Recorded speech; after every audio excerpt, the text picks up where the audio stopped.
Olá, muito boa noite, bem-vindo ao Plantão da Saúde Coronavírus, um programa resultado da soma de esforços dos departamentos de jornalismo e de esportes da TV Gazeta, que se faz necessário neste momento quando a população brasileira mais precisa de informação de qualidade para cuidar da própria saúde e da saúde de seus familiares. É isso mesmo, Michele. A partir de agora, nós traremos as notícias mais relevantes sobre o novo coronavírus, com entrevistas, matérias e entradas ao vivo com as últimas atualizações sobre o tema.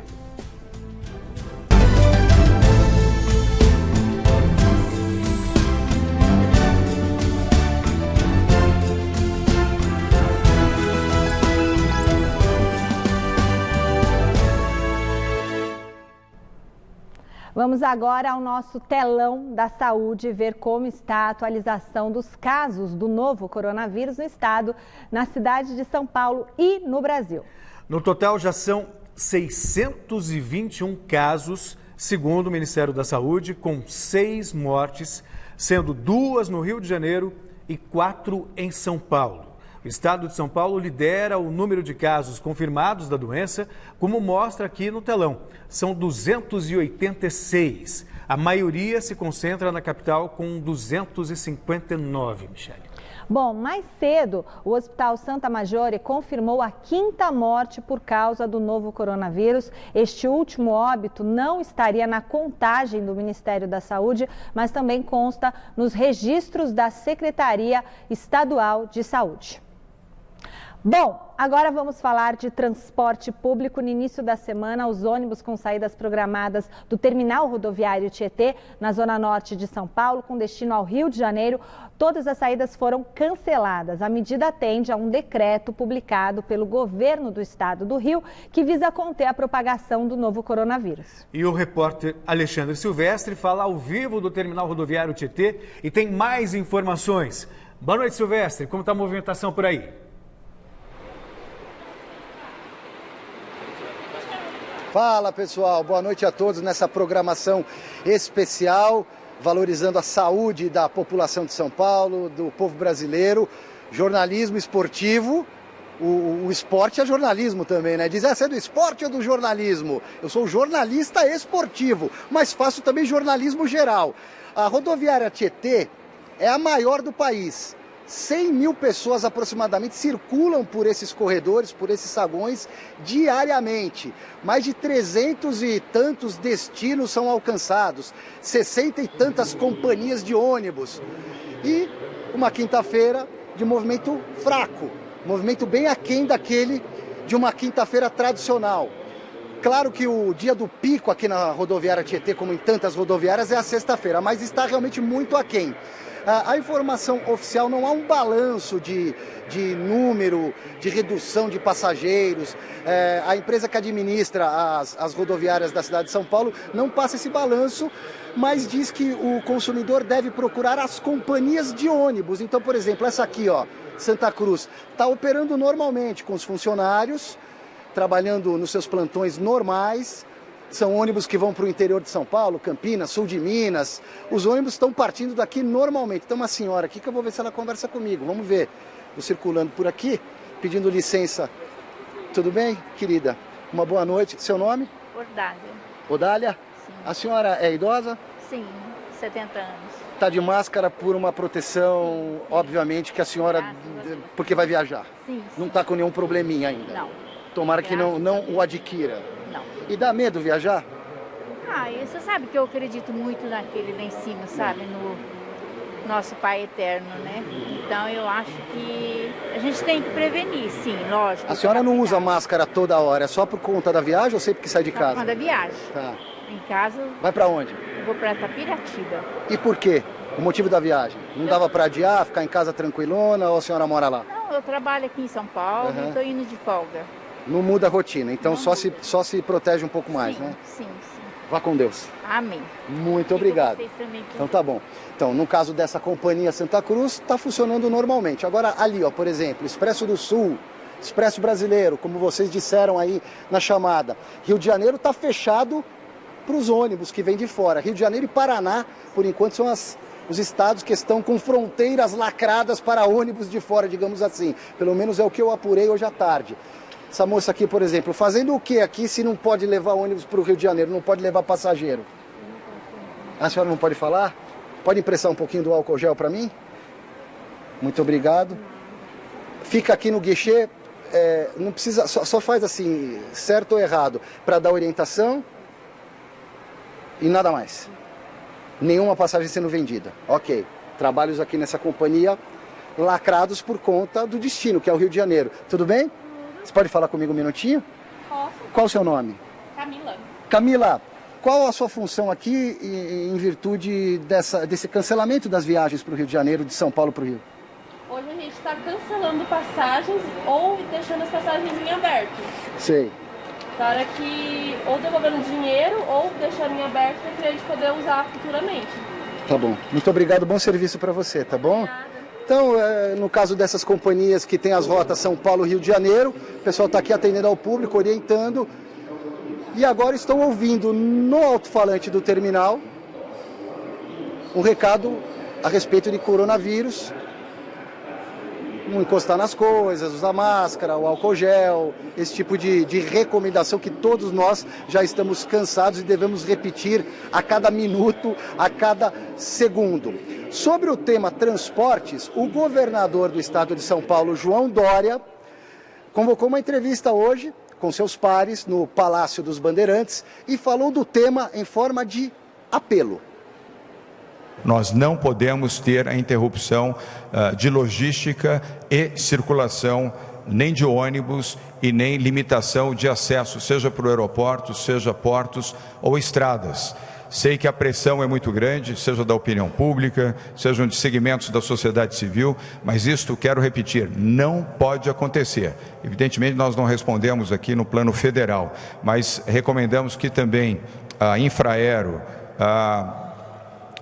as autoridades aeronáuticas, o ministro Tarcísio Gomes de Freitas, que por favor mantenham os aeroportos abertos e funcionando. Os aeroportos não apenas transportam agentes de segurança, agentes de saúde, pessoas que necessitam de algum tratamento clínico, independentemente do coronavírus, e garantem também o transporte de medicamentos e alimentos. Fechar, bloquear estradas, bloquear aeroportos, bloquear portos não significa, neste momento, uma medida adequada para salvaguardar vidas. Quero, inclusive, registrar que pedi aos nossos secretários aqui do Governo do Estado de São Paulo, da área de transporte e transportes metropolitanos, e também o secretário de Desenvolvimento Regional, que dialogue com os prefeitos aqui da região da Grande São Paulo, que tomaram, a nosso ver, uma medida precipitada da interrupção das linhas de ônibus na região do Grande ABC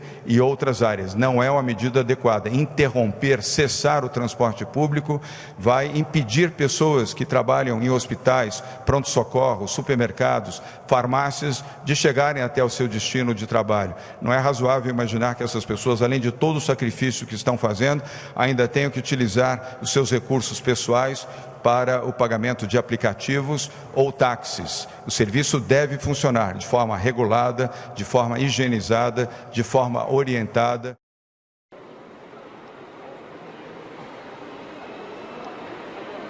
Então tá aí já uma certa pressão, né, do governador de São Paulo para cima desses municípios, dos prefeitos do Grande ABC. Então são as cidades Santo André, São Caetano, São Bernardo, Diadema, Mauá, Ribeirão Pires, Rio Grande da Serra, que terão a suspensão temporária do transporte público municipal a partir do dia 29, e aí gradativamente até cessar, vai ser um sistema gradativo até zerar. Não é o que gostaria que acontecesse o governador João Dória. Michele. Obrigada, Silvestre. Bom, e com a pandemia Covid-19, a população está com medo de enfrentar desabastecimento. Por isso, muita gente tem corrido aos supermercados para comprar alimentos, produtos de limpeza e higiene. Vamos agora falar ao vivo com o repórter José Paes, que tem mais informações sobre o assunto.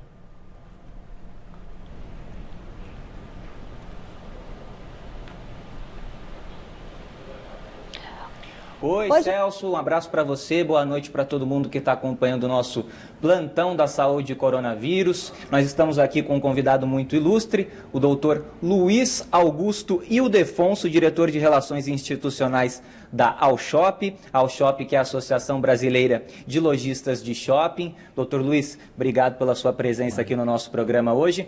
Muita gente atrás de mercadorias em mercados, em padarias, enfim. E os shoppings, a gente sabe que muitos shoppings aí têm padarias, têm bancos, enfim. E o governador João Dória pediu para que os shoppings fiquem fechados até o próximo dia 30 de abril. Como que isso vai funcionar, como que os mercados vão ficar, as padarias, enfim. Mais uma vez, obrigado por estar aqui com a gente. Da mesma forma, agradeço. Uma boa noite a todos os telespectadores. A determinação do governador João Dória, em princípio, foi uma determinação, o que seria uma obrigatoriedade. Depois ele refez para uma recomendação, deixando a decisão para os empreendedores de shopping de como funcionar. Claro que pelo zelo da saúde, tá? Que é o bem principal que a gente tem, praticamente todos os shoppings vão ser fechados. Não vai ter nem aquela ideia de funcionar um período menor. Mas, mesmo com o fechamento dos shoppings, as atividades essenciais de lojas como padaria, supermercado, farmácia, se tiver dentista, consultório no shopping, que hoje tem muito disso, tá? Essas funcionarão dentro do período que o shopping vai estar aberto, tá?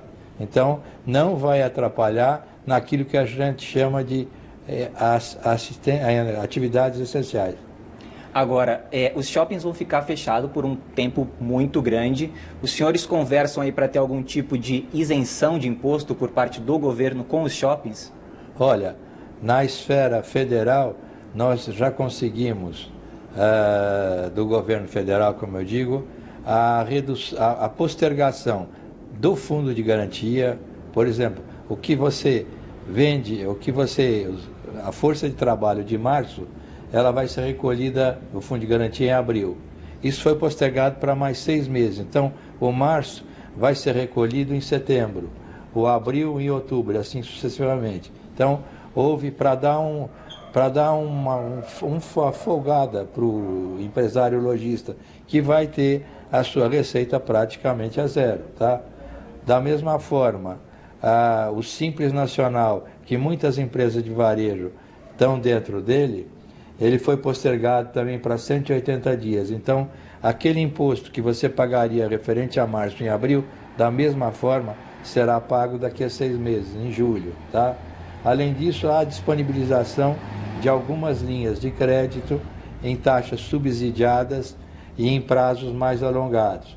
No caso do governo paulista, o governador Dória, até ontem nós estivemos com a secretária Patrícia Ellen, do Desenvolvimento Econômico, e há uma verba de quase 500 milhões de reais a juros de 0,37%, com pagamento de até 60 meses e ainda uma carência de 1 ano para pagamento.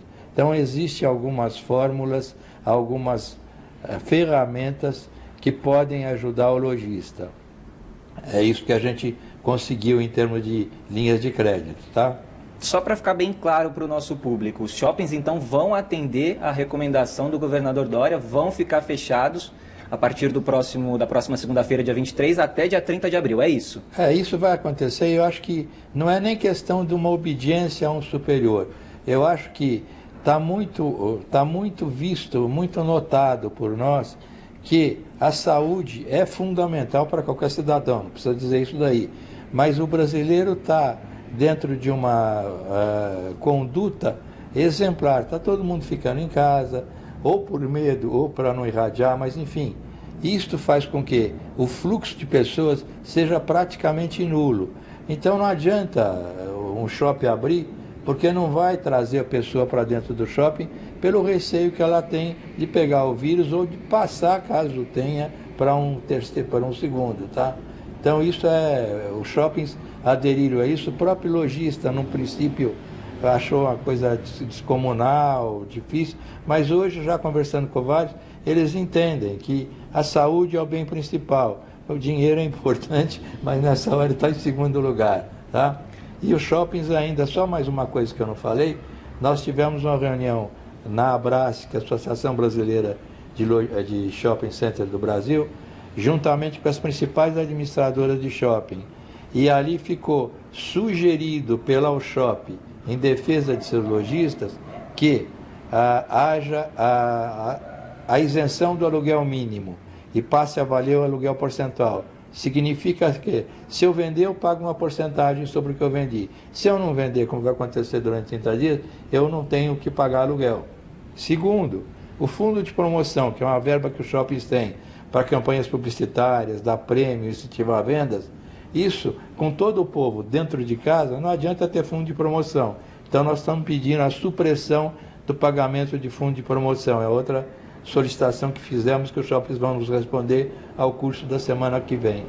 Obrigado, a gente agradece então aqui a presença do Dr. Luiz Augusto Ildefonso, como eu disse, diretor de Relações Institucionais da Alshop, Associação Brasileira de Lojistas de Shopping. E hoje, mais cedo, eu estive no mercado aqui de São Paulo para ver como que está a correria, a ida dos consumidores às compras com medo aí de um desabastecimento. Veja na reportagem. A dona Elma preferiu se prevenir diante da crise provocada pelo novo coronavírus e foi às compras bem cedinho hoje. E ela já está sentindo aos poucos os efeitos gerados pela pandemia da Covid-19. As prateleiras que costumam nesse supermercado ficar mais cheias, elas estão bem mais vazias. De acordo com a Associação Paulista de Supermercados, o movimento nas lojas do setor no estado de São Paulo cresceu quase 35% em relação à semana passada. A associação informou também que supermercados como os da rede Pão de Açúcar estão reservando o período entre as 6h30 e 7h30 da manhã para o atendimento de idosos e pessoas com necessidades especiais. Esses dois grupos estão entre os considerados de risco porque são os mais vulneráveis a complicações se contaminados pelo novo coronavírus. O pessoal está comprando exageradamente e por mais que a televisão venha divulgando para não comprar, o pessoal está estocando alimentos, está todo mundo com medo. Os itens mais buscados até aqui pela população foram comida congelada, papel higiênico e produtos de higiene, além, é claro, do concorrido álcool gel. A Associação Brasileira de Supermercados afirma que tem monitorado lojas de todo o país e nega qualquer problema de desabastecimento. Mesmo assim, a entidade reconhece um maior número de reposição de produtos por causa do aumento do número de clientes. Para tentar conter um possível desabastecimento, alguns supermercados têm limitado a quantidade de produtos que pode ser comprada por consumidor. Álcool gel tem recebido pouca coisa, agora nem tem. Quando chega, 2 por cliente.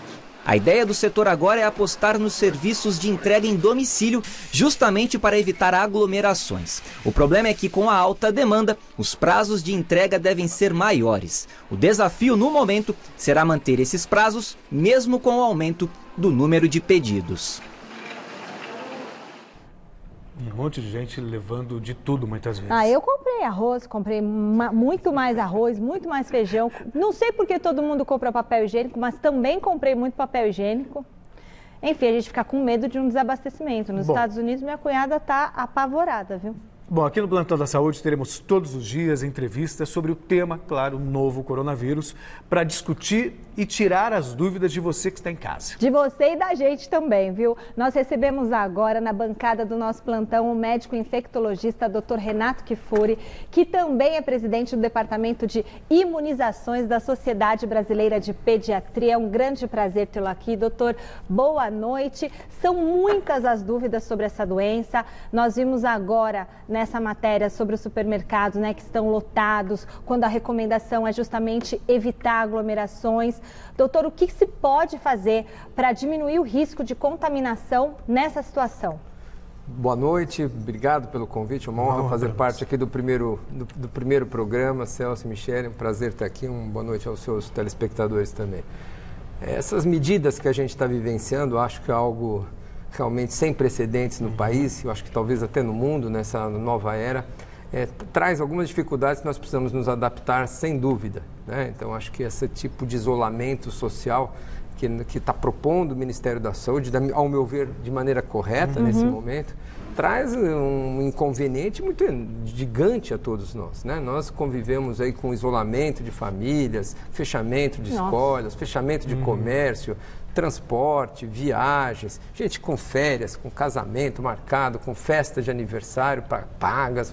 Batizado. A minha cunhada veio dos Estados Unidos para batizar a filha, chegou semana passada na quarta e foi embora na terça-feira porque iam cancelar os voos, cancelou o batizado, cancelou Esses tudo. transtornos são realmente de um impacto muito grande na vida social de todos, né? Então isso tem uma explicação. Mas é necessário, né? É necessário. Agora, neste momento, essas corridas para supermercado, as aglomerações buscar remédio, álcool gel, é completamente desnecessário, porque eventualmente vai faltar para quem precisa. Você vai tirar eventualmente o álcool gel, a máscara que sumiram das lojas. Não tem. E quando você vai precisar o profissional da saúde, muitas vezes, ou quem está doente se proteger com uma máscara, não vai ter. Então precisa ter calma. Nesse momento é cautela, nada de pânico, vamos seguir as orientações das autoridades sanitárias que vai dar tudo certo. Doutor, o senhor é pediatra, infectologista, obviamente as crianças interessam muito para quem nos assiste, para nós também que somos pais, mas antes de entrarmos na questão criança nessa pandemia do novo coronavírus, a gente viu o governador falando e muitas vezes há um desencontro na coordenação do combate à pandemia. Então, um defende que tem que cancelar transporte para tudo, outros nem tanto. Fica meio, não é hora de todos falarem a mesma língua, de entrarem com o mesmo discurso. E a quarentena obrigatória vai acabar se tornando algo necessário no país para combater essa pandemia? Sem dúvida, neste momento de epidemia, a transparência da comunicação das autoridades de saúde é fundamental.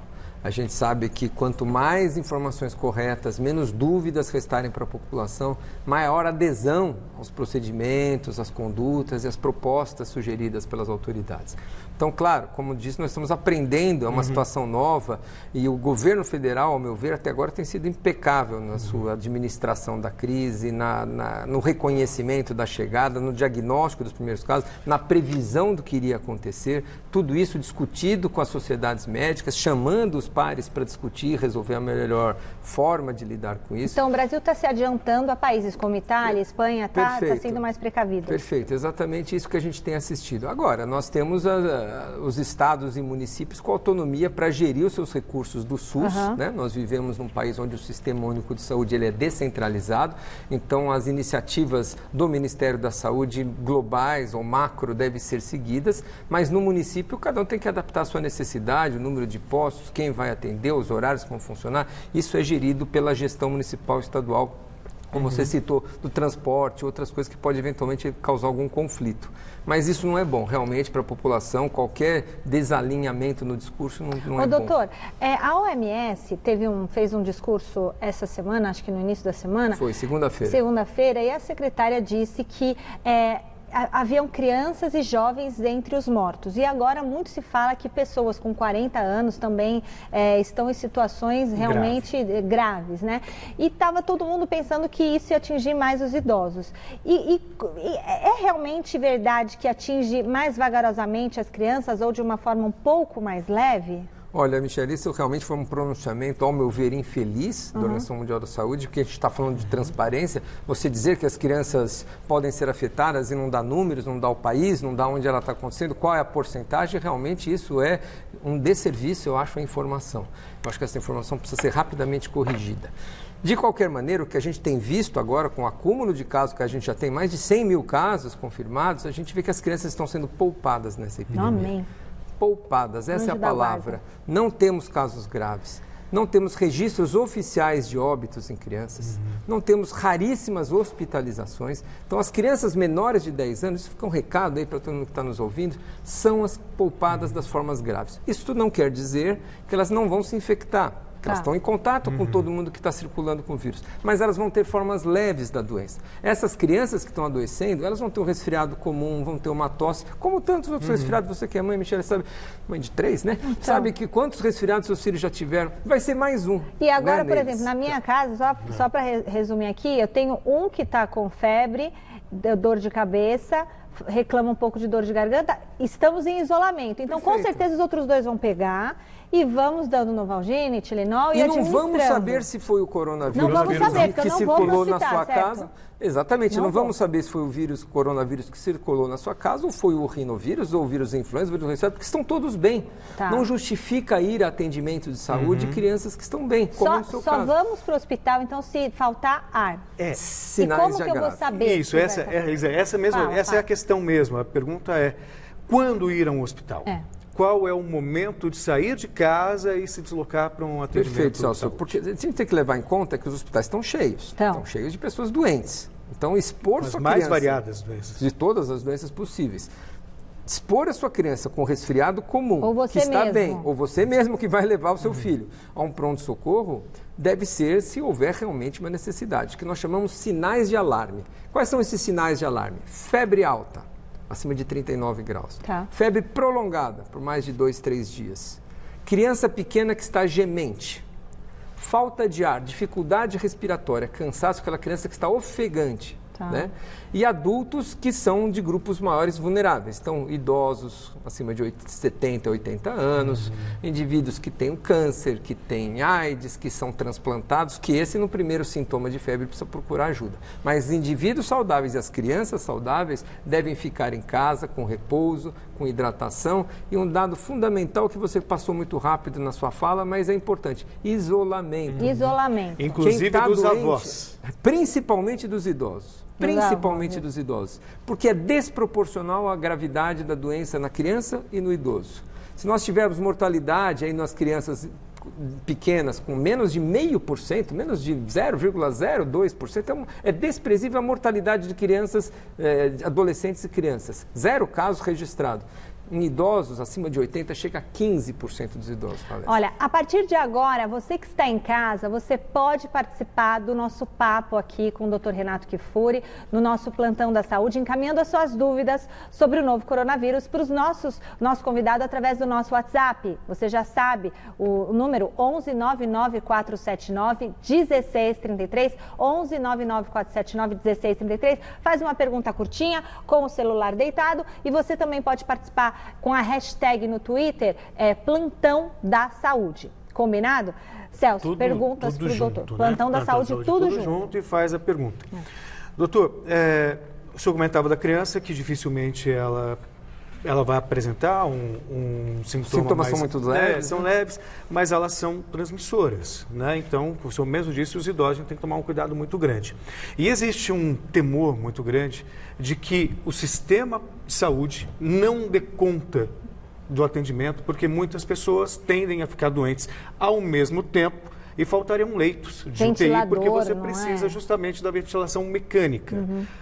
Isso procede mesmo, esse medo de que aconteça no Brasil algo parecido com o que está acontecendo na Itália? Ontem mesmo tivemos na Itália, só num único dia, 475 mortes. Exatamente. A gente quer evitar, com essas medidas restritivas, tão duras para a nossa população, eu volto a frisar, não é bom para ninguém, é difícil para todos, mas essas medidas são duras exatamente com este intuito, Celso. A gente não quer, neste momento, ter uma superlotação dos hospitais. Porque se a gente mantém a transmissão das pessoas, a circulação das pessoas em todos os ambientes, o que vai acontecer? O vírus vai rapidamente se propagar em muitas pessoas. Essa propagação em exagero, aumentada, fará com que muitos, especialmente dos adultos mais idosos, procurem serviços de emergência, sejam hospitalizados. E a internação desses adultos com pneumonias são longas. 3 semanas, 3 ou mais semanas. Então, esses leitos permanecem ocupados por muito tempo e não há país no mundo nenhum que tenha capacidade de sustentar, nem a Itália, nem a Espanha, nem a França, nem lugar nenhum do mundo,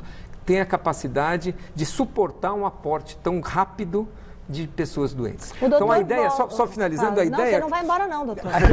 A ideia é achatar essa curva, não ter um pico de casos. A gente tem uma curva mais achatada, esse é o nome, achatamento dessa curva. Você que está em casa, mande perguntas para o doutor Renato Kfouri, 11 99 479 1633. Ele vai continuar aqui com a gente. Daqui a pouquinho vai responder perguntas dos nossos telespectadores. Né? E, aliás, já agradecemos pela presença e por ajudar, né, a gente e os nossos telespectadores em relação a essa pandemia também, que é uma novidade. Eu devia ter trazido meu filho aqui, uma consulta. E um alerta: os estoques de sangue dos hemocentros do estado estão em níveis críticos. Segundo a Fundação ProSangue, que é vinculada à Secretaria Estadual da Saúde, houve queda de 40% no número de bolsas coletadas e armazenadas. O repórter Jonas Campos esteve hoje cedinho na Escola Superior de Soldados, que está em campanha para ajudar a contornar essa grave situação. Veja na reportagem. Em tempos de pandemia, tem ala de hospital movimentada por uma boa causa. Doadores comparecem ao Hemocentro do Hospital das Clínicas para colaborar em um momento preocupante, de baixa do estoque de sangue. É um momento que nós estamos saindo de um período que é o carnaval, já é um período escasso de doadores. Férias, carnaval, ainda mais com essa tragédia que é mundial. Nós aqui na Fundação nós não podemos ficar com o estoque tão baixo pelo número de hospitais que nós atendemos. São mais de 100 hospitais abastecidos pela Fundação ProSangue, que conta com a ajuda dos doadores mesmo diante do surto do novo coronavírus. Quem sair de casa para doar sangue no Hospital das Clínicas terá direito a álcool gel e medidas de precaução. O agendamento individual também é uma opção. Eu costumo doar mais pelo ato e nesse momento acho que é mais importante do que nunca. Estoques baixos, né? A doação se torna ainda mais necessária, né? Com certeza, todo mundo com medo de sair de casa ainda. Então a gente vem para cá fazendo um pouquinho mais de bem do que o normal. Doações são sempre bem-vindas e se tornam ainda mais importantes nessa fase. Aqui na Escola Superior de Soldados, por exemplo, os alunos se mobilizam para doar sangue com o objetivo de suprir o estoque e garantir a manutenção dos atendimentos médicos de emergência. Com essa situação da pandemia, o pessoal está fugindo de doar sangue no Hemocentro. Então a gente está tentando, na realidade, fazer uma campanha que sempre acontece e incentivar agora nesse período aí com a pandemia a doação de sangue. Só neste ano, a Escola Superior de Soldados já conseguiu mais de 200 doações. A expectativa para esta campanha é atingir pelo menos mais 180 coletas de sangue. Contribuição valiosa para as instituições que precisam de abastecimento urgente. A Escola de Soldados nos estendeu a mão, né? A Polícia Militar, isso para nós foi extremamente importante. Espero que todos que possam estar vendo possam se conscientizar e não ter medo, porque de sair de casa para estar doando sangue, né? Porque isso é algo incrível, algo ótimo, que vai ajudar o próximo, com certeza. Bom, é questão de vida ou morte, pessoal. E um esclarecimento: não há documentação de contaminação da Covid-19 por transfusão de sangue. Certo, doutor Renato? Para doar no Hemocentro do Hospital das Clínicas, basta ir até o local, que está bem vazio, por sinal, ou agendar atendimento individual no site ou por telefone. O endereço do site é prosangue.sp.gov.br, tá? prosangue.sp.gov.br. E o telefone é 11 45 73 7800. Anote aí, 4573 7800. Você pode agendar, você vai no horário marcado, doa sangue porque os estoques estão para acabar. E a gente volta, né, no plantão de saúde para conversar com o médico infectologista Renato Kifuri, que também é presidente do Departamento de Imunizações da Sociedade Brasileira de Pediatria. Bom, doutor Renato Kifuri, nós mostramos agora a reportagem dos estoques de bancos de sangue, estados críticos, bem abaixo que a população está com medo de sair de casa. Exatamente, né? A doação de sangue salva vidas, né? A gente tem que lembrar disso todo o tempo. Nós podemos estar amanhã nessa situação, um familiar nosso precisando de sangue, e a gente é um ato de cidadania, um ato de amor. Doutor doou sangue ontem, eu não sei se a gente já tem, não, acho que a gente não tem a foto para colocar no ar aí, mas ele doou sangue ontem e foi tudo tranquilo, né, doutor? Porque não há contaminação. E é muito rápido, né? É rápido. Antigamente a gente ficava numa máquina de doação muito tempo. Hoje a doação não dura 10, 15 minutos. É segura, tranquila, indolor. Olha, gente, vá doar sangue, os hospitais têm entradas independentes, ninguém vai se infectar ao doar sangue. Então, por favor, vamos doar sangue e ajudar quem precisa. Para o telespectador, por exemplo, que está com medo de sair de casa, tem medo de se infectar, o senhor pode descrever como é que é feito a doação, o momento da retirada do sangue e por que ela é tão segura? Então, quando você vai num banco de sangue qualquer, seja no hospital da rede pública, seja no ProSangue, você passa para uma enfermeira, onde vai fazer a triagem, né? Um médico, uma triagem, ou uma enfermeira vão fazer a triagem neste momento, averiguar, fazer um questionário, se você tem doença, se você já teve câncer, toma algum remédio, se está doente, se não está doente. Preenchido esse questionário, uma amostra de sangue sua é colhida para ver a sua tipagem, para ver se você tem diabetes. Eu sou A negativo. Você é O negativo, eu sou A negativo. E aí você vai para a máquina. A máquina você senta numa cadeira confortável, com revista, com suquinho, com lanchinho. Não precisa estar em jejum, isso é importante. Tem gente que acha que tem que estar em jejum para doar sangue. E depois ganha, né, o lanchinho. Ganha o lanchinho e quem falta ao trabalho também recebe a sua dispensa. Recebe o dia. Recebe o dia porque é um incentivo programado em lei para que as pessoas doem.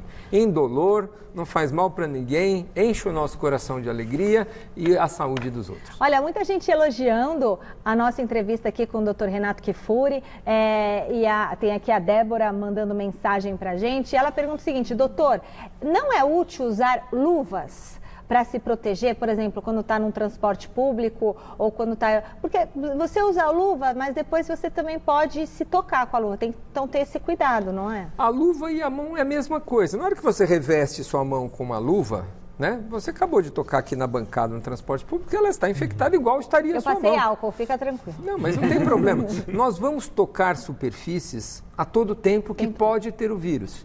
Então nós vamos andar no transporte público, nós vamos entrar no supermercado pegar um produto, nós vamos pôr o dedo no cartão de crédito para digitar. Todos esses locais podem ter o vírus de alguém que passou por ali, espirrou e deixou. Então o problema não é tocar as superfícies, o problema é você não limpar as mãos. Não lavar as mãos adequadamente e levar essa mão eventualmente infectada para os seus olhos, para o seu nariz e para sua boca. É assim que a gente se infecta. O nariz e a boca eu entendo, porque vai entrar, mas pelo olho também o vírus entra. O vírus entra, ele não entra na pele íntegra, ele entra através de mucosas. Mucosa do nariz, mucosa da boca e mucosa dos olhos. Essas são as vias de entrada no nosso corpo. Então você pode encher a mão de vírus, não tem problema nenhum. Se você lavar a mão depois, você está livre deles. Você não se auto-infectou. Tá. Você se infecta quando você leva a mão. Então, são duas dicas importantes que a gente reforça. Lave as mãos e lave as mãos. As 3 primeiras dicas. A 4ª dica, policie-se. Não leve isso. A gente faz isso com muita frequência sem nem saber. Sim. Coça o nariz, coça o olho, arruma a maquiagem. Eu quero coçar minha cabeça. E uma das coisas que a gente contraindica o uso da máscara é exatamente por isso. Porque com máscara, o tempo todo você está levando a mão no rosto para ajeitar a máscara. Quem não está doente, usar máscara, leva muito mais a mão no rosto, tem muitos estudos comprovando isso, do que quem está sem máscara. Entendi. Então, quem está com máscara para se proteger, está correndo mais risco. Aliás, ontem tivemos um péssimo exemplo em relação a isso. Por que eu? Não, por causa da coletiva. Né? Porque... ali eu não sei se tinha alguém doente, quem estava doente. Ali fica difícil entender quem estava doente, mas se tinha alguém doente que precisava usar da máscara. Né? Sem dúvida. Bom, o senhor continua com a gente. Eu continuo com vocês. Continua daqui a pouquinho. Perguntas, você pode fazer sua pergunta pelo WhatsApp 11 99479 1633. Pergunta curtinha, celular deitado. Tá acabando a bateria, manda logo sua pergunta. Vamos acompanhar os efeitos da pandemia do novo coronavírus no esporte com o nosso Giro de Notícias.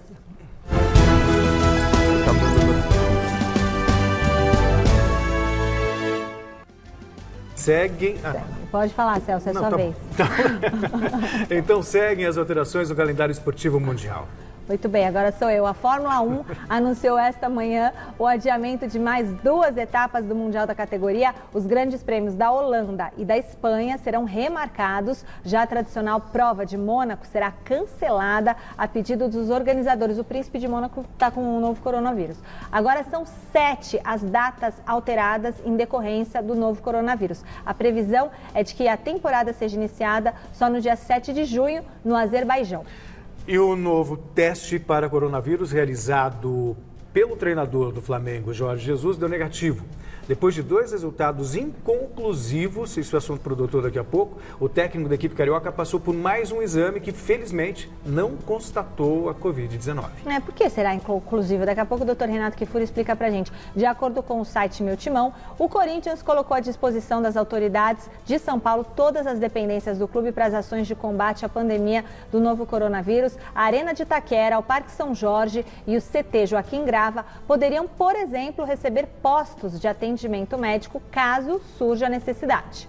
O pivô Mike Tavares de Oliveira, atleta do Paulistano, testou positivo para o novo coronavírus e se tornou o primeiro jogador do basquete brasileiro a contrair a doença. A informação ainda não foi veiculada pelo Clube Paulista, mas a reportagem do site gazetesportiva.com apurou que a NBB recebeu um comunicado do Paulistano confirmando o caso. Ainda não há posicionamento oficial sobre a situação dele. Pois é. A tocha olímpica foi entregue hoje pelos gregos ao comitê organizador local dos Jogos Olímpicos de Tóquio, em cerimônia sem a presença de público. A chegada da chama ao Japão está prevista para esta sexta, mas o revezamento tem início marcado para o próximo dia 26 de março. Como é que será que eles vão fazer o revezamento? Passando álcool gel na tocha? Pode ser? Provavelmente. A propósito, enquanto você se movimenta, eu queria perguntar para o doutor o seguinte. Por que isso? Você faz 2 testes, ele dá positivo, inconclusivo e depois dá negativo. Os testes que nós estamos utilizando hoje para fechar o diagnóstico são testes mais modernos, que nós chamamos de biologia molecular. Então, a partir do sequenciamento do genoma do vírus, isso foi mandado para todos os países, o padrão, que a gente chama de padrão de reconhecimento genômico do vírus. Então, esses testes, quando eles são depois copiados por outros laboratórios privados, públicos, para cada um desenvolver o seu próprio kit, eles podem ter algumas alterações. E os vírus que circulam vão se parecer muito com aquele padrão de teste e não dá para saber se realmente é ou não. Então, às vezes, você precisa fazer uma contraprova. Você faz, você retesta para ter certeza que não. Se você tem uma similaridade genômica acima de 90%, 95%, você diz que é o coronavírus mesmo. Então, às vezes, ele fica naquele meio do caminho. Parece muito, mas será que não é? Retesta e você chega a uma conclusão se é ou não. E esse é um inconclusivo. Não são apenas os brasileiros que sofrem os efeitos do novo coronavírus. Muitos turistas querem voltar para casa e não conseguem. É o caso dos peruanos que vivem dias de agonia aqui em São Paulo. Reportagem de Jonas Campos. Alexandra, de 23 anos, veio ao Brasil para um intercâmbio e após 3 meses de trabalho em uma startup, não conseguiu retornar ao Peru na última sexta-feira. O motivo? Fechamento das fronteiras, medida adotada pelo governo peruano para evitar a propagação do novo coronavírus. Eu nunca imaginei que isso ia acontecer em Brasil, em todo o mundo. Então, agora eu não tenho tantos recursos para eu poder seguir ficando em Brasil.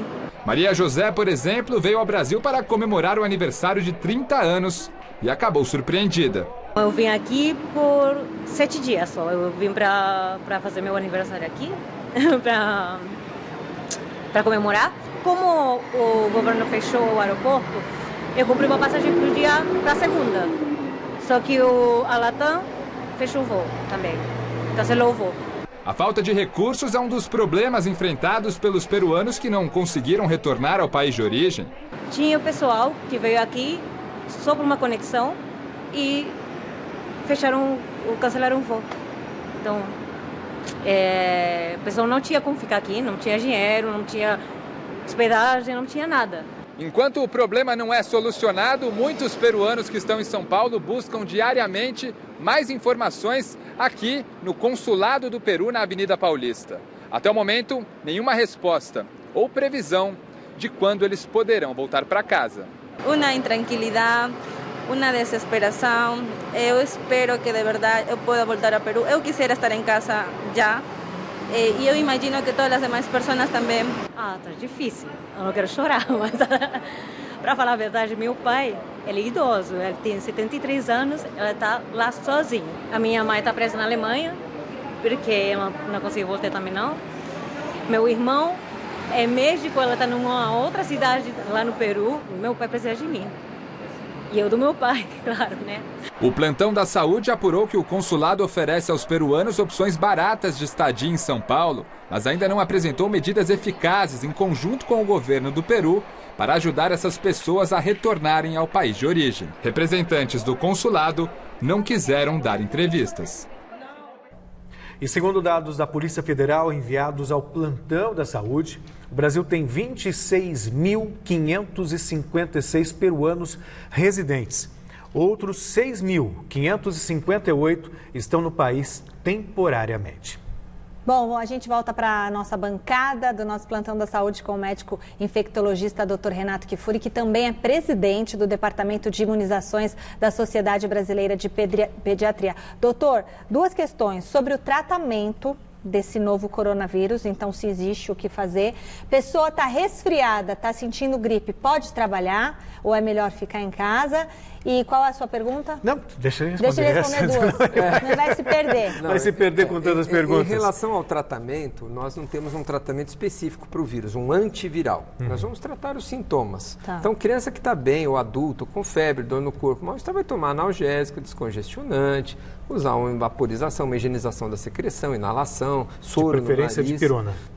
E a gente tem evitado, existe um dado mais recente, que pode ser que o ibuprofeno, que é uma droga, um antitérmico que a gente usa muitas vezes, possa agravar um pouco os quadros. Meu Deus, hein? Essa é uma, vamos dizer assim, uma hipótese não provada até agora. Na dúvida, nós eu acho sensato nesse momento, já que nós dispomos de outros medicamentos seguros, quanto o paracetamol e a dipirona, neste momento, dar preferência ao paracetamol e a dipirona nos quadros de dor e febre.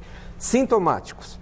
Quando precisar algum tratamento mais hospitalar, os médicos vão avaliar, lembrando que ainda não há nenhum tratamento consagrado para ele. Presta muita atenção, pais que nos assistem.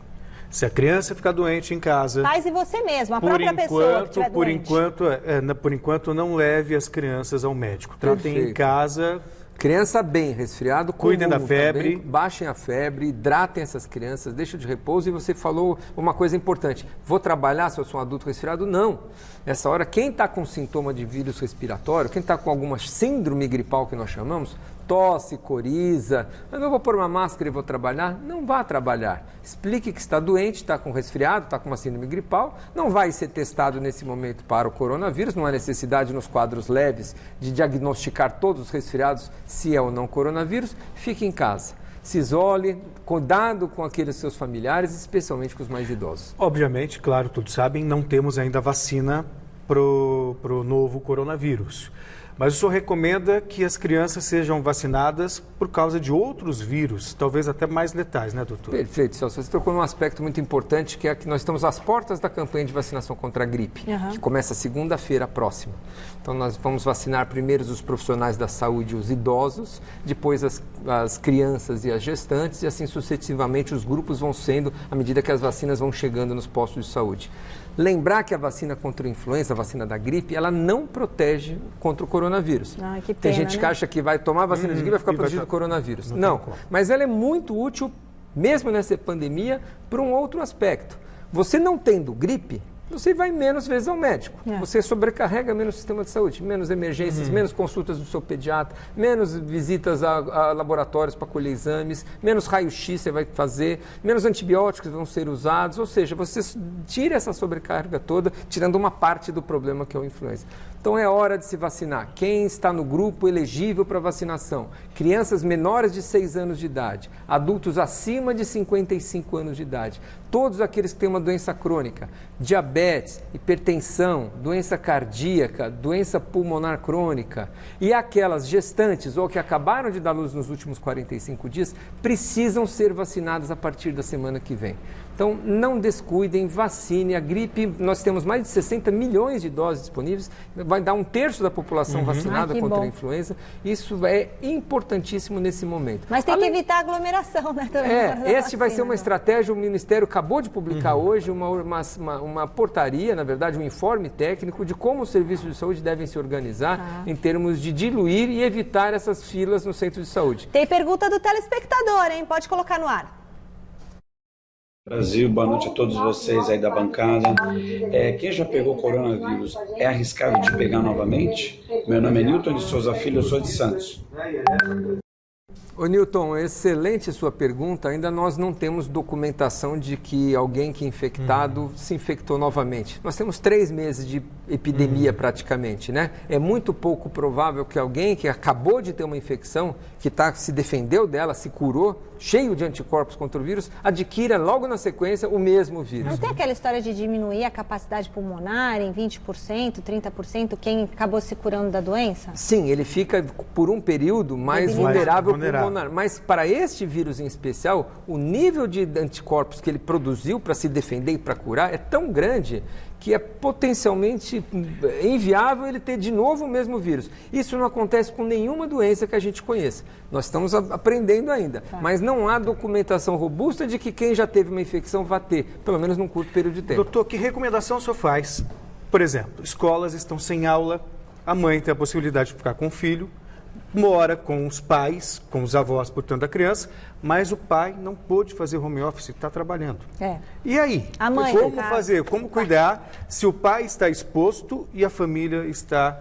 Eu sou o exemplo vivo disso. Eu sou pediatra, eu atendo, eu chego em casa, aliás, eu vejo muita criança doente nessa época do ano, e chego em casa com minhas filhas em casa, às vezes minha sogra, às vezes a minha mãe. Como eu devo proceder? Primeira coisa, lavagem de mãos. Lavagem de mãos quando eu saio do meu consultório, lavagem de mãos quando eu chego em casa, antes de tocar ninguém nas superfícies de casa. Tem que tirar roupa?